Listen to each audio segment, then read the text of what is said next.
நன்றாய் நடத்தப்படும் குடும்பம். தன் சொந்த குடும்பத்தை நன்றாய் நடத்துகிறவனும் தன் பிள்ளைகளை சகல நல்லொழுக்கமுள்ளவர்களாக கீழ்ப்படிய பண்ணுகிறவனுமாய் இருக்க வேண்டும். 1 தீமோத்தேயு 3:4. கிறிஸ்தவ குடும்பங்கள் பொறுப்புள்ள குடும்பங்களாக இயங்க வேண்டும் என்பது கடவுளின் எதிர்பார்ப்பு. நல்ல குடும்பங்கள் ஒரு சிறந்த சமுதாயத்தின் அடிப்படை அலகு ஆகும். குடும்பங்களை நன்றாக உருவாக்குவதில் பெற்றோர் சிறந்த பங்காற்றுகின்றனர். கிறிஸ்தவ குடும்பங்கள் இறைப்பணியில் பங்காற்றும் குடும்பங்களாக திகழ அழைக்கும் கடவுள் திருப்பணியில் பொறுப்புகளை தருகின்றார்.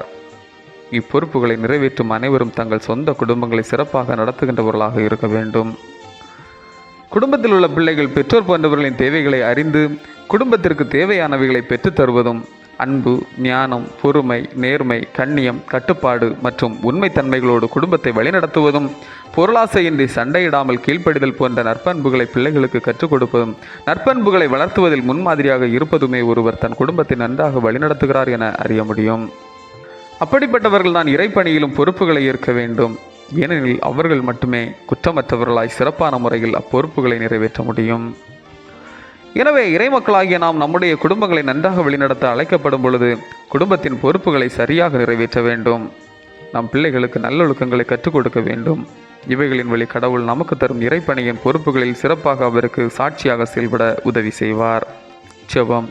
அன்பின் இறைவா, நாங்களும் நல்ல ஒழுக்கங்களை பிள்ளைகளுக்கு கற்றுக் கொடுக்கவும் முன்மாதிரியாக வாழவும் அருள் வழங்கும். ஆமேன். இந்த நாள் உங்களுக்கு இனிய நாளாக அமையட்டும்.